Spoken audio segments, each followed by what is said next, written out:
నమస్కారం, నా పేరు బెట్టింగ్ రాజ్, నాది ఆలూరు, కర్నూలు జిల్లా. పాలన ఎలా ఉందని అడుగుతున్నారు కదా, చూస్తున్నారు కదా పాలన ఎలా ఉందో ఏం కథ అని. ఆంధ్రప్రదేశ్ పాలన 9 నెలలకి ఆంధ్రప్రదేశ్ ప్రజలు కోరుకున్న ప్రభుత్వమే వచ్చింది. ఆ ప్రభుత్వం బాగా పనిచేస్తుంది. ఏదైతే తల్లికి వందనం ఉందో, రైతులకు ఏదైతే ఇచ్చేదో ప్రతిదీ ఇంకా నెక్స్ట్ మంత్ ఏప్రిల్ నుంచి మొత్తం స్టార్ట్ అవుతాయి. రైతుల్లో కూడా మనము రైతు మకంలో కూడా కళ చూస్తాము. ఆయన గురించి మనము ఎంత తక్కువ మాట్లాడితే అంత మేలండి. పథకాలు ఇవ్వడు గిత్తగాడు అంటే పథకాలు చూద్దురులేండి.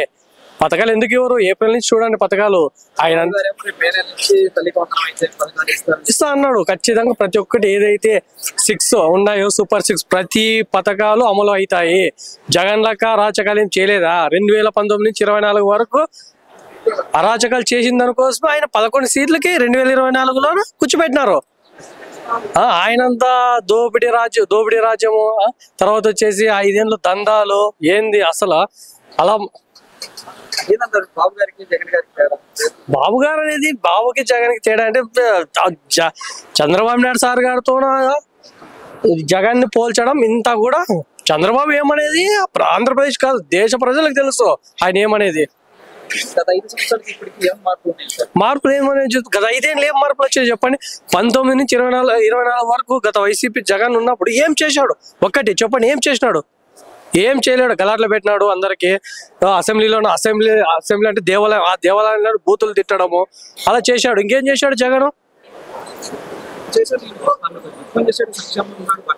సంక్షేమాలు బటన్లు ఒకరికి వస్తే ఒకరికి రాదు. అవేం పథకాలు అంటారు వీళ్ళు ఏమన్నా? బటన్ నొక్కడము. ఒకరికి వస్తే ఒకరికి వచ్చిండు. దాంట్లో కూడా రాజకీయం చేసినాడు. ఎవరైతే తెలుగుదేశం పార్టీ వాళ్ళకు లబ్ధి పొందారు. కానీ ఇక్కడైతే చంద్రబాబు నాయుడు ఎంతమంది ఉంటే అంతమందికి తల్లికి వందనం ఇస్తామన్నాడు. చంద్రబాబు నాయుడు బేవదాలు పెట్టాడు. మే నుంచి ప్రతి ఒక్క పథకం అమలు అవుతుంది. ఖచ్చితంగా చంద్రబాబు నాయుడు ఖచ్చితంగా చేస్తాడు. 27 వరకు కూటమి ప్రభుత్వం అధికారంలోనే ఉంటుంది. జగన్ పగటి కళలు అంటున్నాడు. రేపు వచ్చేది నేనే, జమిలీ ఎన్నికలు వస్తాయి, జమిలీ ఎన్నికలు వచ్చినా నేను సీఎం అవుతాను అనేది ఆయన కళగంటున్నాడు. కళలాగానే ఉన్నాడు ఆయన నెక్స్ట్ టైం ఎప్పటికీ పార్టీ జగన్ సీఎం అనేది కళ. అదే నేను ఇందాకే అది నీకు చెప్తున్నాను కదా, పండుకొని పగటి కళలు అంటున్నాడు ఆయన 2 ఆయనే అభివృద్ధి చేసిండే 14 నుంచి 29 వరకు చేసినాడు కదా. 24 ఎందుకు 11 సీట్లకు పెట్టారు ఆయన్ని? చెప్పండి అన్న, ఎందుకు ఆయన్ని 11 సీట్లకే పెట్టినారు? నమస్తే అండి, నా పేరు నాగరాజు పగడాల. ఏదైతే బెట్టింగ్ యాప్లు ప్రమోట్ చేసి యూట్యూబ్ ఛానల్ ద్వారా రకరకాల యాప్లతో కేవలం విద్యార్థుల్ని, మధ్యతరగతి వారిని టార్గెట్ చేస్తూ ఈ బెట్టింగ్ యాప్లు మాఫియా అనేది ఈ దేశంలోనూ రాష్ట్రంలోనూ చెలరేగిపోతుంది. దయచేసి ఎవరు కూడా బెట్టింగ్ యాప్లకి ఎడిక్ట్ అవ్వద్దు. ఏదైతే ఆ యూట్యూబ్ ఛానల్ ద్వారా ప్రమోట్ చేస్తున్నారో వాళ్ళందరూ కూడా శిక్షార్హులు. తప్పకుండా వాళ్ళందరినీ కఠినంగా శిక్షించాలి. గతంలో వాళ్ళందరూ కూడా ఈ బెట్టింగ్ యాప్లు కేవలం వాళ్ళ డబ్బుల కోసం మాత్రమే ఈ యాప్లను ప్రమోట్ చేసుకుంటూ వచ్చారు. దురదృష్టకరమైన విషయం ఏంటంటే ఒక స్థాయిలో ఉన్న వ్యక్తులు కూడా వాటిని ప్రమోట్ చేయడం చాలా బాధాకరమైన విషయం. ప్రకాష్ రాజ్ లాంటి వ్యక్తి కూడా ఈరోజు కోట్ల రూపాయలు పడగలుగుతున్నటువంటి ప్రకాష్ రాజ్ కూడా బెట్టింగ్ యాప్లు ప్రమోట్ చేశాడు. ఇవాళ ఏంటి ప్రకాష్ రాజ్ గారు మీరు ఎందుకు ఇలాంటివి చేశారంటే నాకు తెలియక చేశాను, ఐఎమ్ సారీ అని చెప్పేసి అన్నాడు.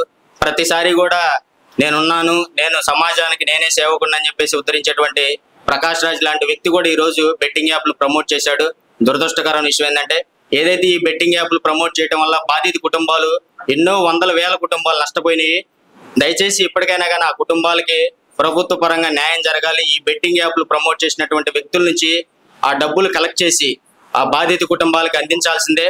భవిష్యత్తులో కూడా అలా అందించినప్పుడే భవిష్యత్తులో ఎవరు కూడా ఇలాంటి బెట్టింగ్ యాప్లను ప్రమోట్ చేయరు. వాళ్ళు తీసుకున్నటువంటి డబ్బులు వసూలు చేసి న్యాయస్థానాల్లో వాళ్ళు ఆ యాప్ల ద్వారా వచ్చినటువంటి డబ్బులు బాధిత కుటుంబాలకు అందజేయాలి తప్పకుండా.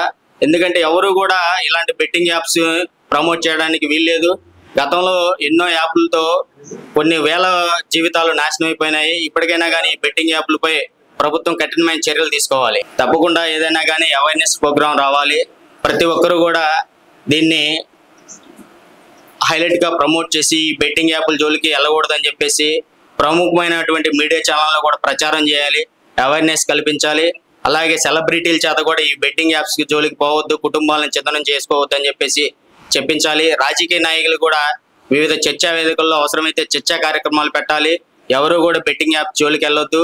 దీని వెనుకున్నటువంటి మాఫియాకి ఏ రాజకీయ నాయక వ్యవస్థ అయినా కానీ అండగా నిలబడటానికి ఉండకూడదు అనేది మేమందరం కూడా కోరుకునేది. ఎక్కడి నుంచి వచ్చారు బ్రో? తిరుపతి నుంచి బ్రో. ఎలా ఉండబోతుందంటారు? ఎలా ఉంటదంటే ఇంకేం చెప్పాలి, మాటలే బ్రో. ఆ లెవెల్లో ఉంటది. ప్రతిపక్ష హోదా కూడా లేని వాళ్ళకి ఇంకా ప్యాంట్లు తడిసిపోతాయి. ఆ లెవెల్కు ఉంటది అది. పవన్ కళ్యాణ్ గారు ఏం మాట్లాడబోతున్నారు అనుకుంటున్నారు? మేము కూడా దానికి ఆతృతగా ఎదురు చూస్తున్నాం బ్రో.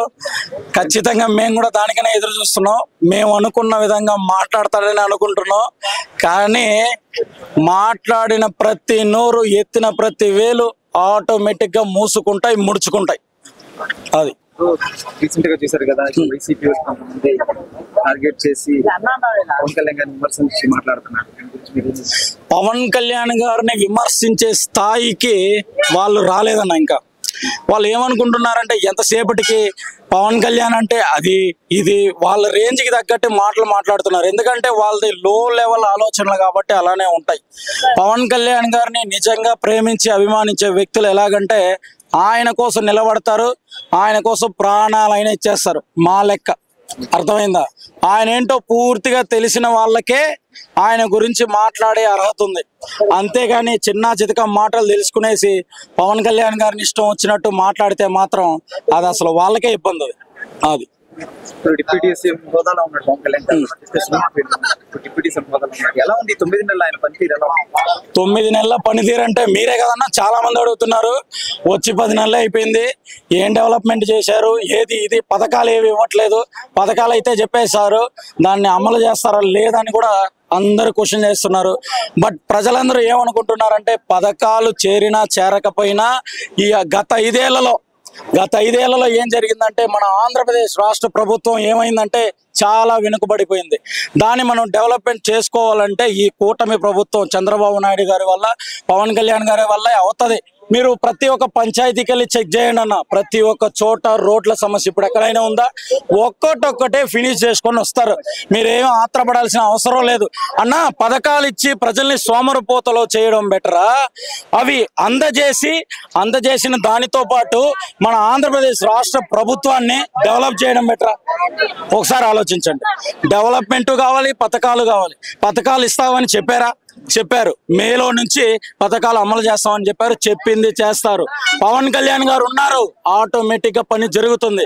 కళ్యాణ్ బాబు ఎక్కడ ఉంటే ఆ మాటకి కట్టుబడి నిలబడి పని జరుగుతుంది అన్న. అది ఒక్క మాటలో పవన్ కళ్యాణ్ గారి గురించి చెప్పాలంటే దోచుకునే ఆలోచన లేదు, దాచుకునే అవసరం లేదు. అలాంటి వ్యక్తికి మేము భక్తులుగా ఉంటే తిరుగులేదు. అది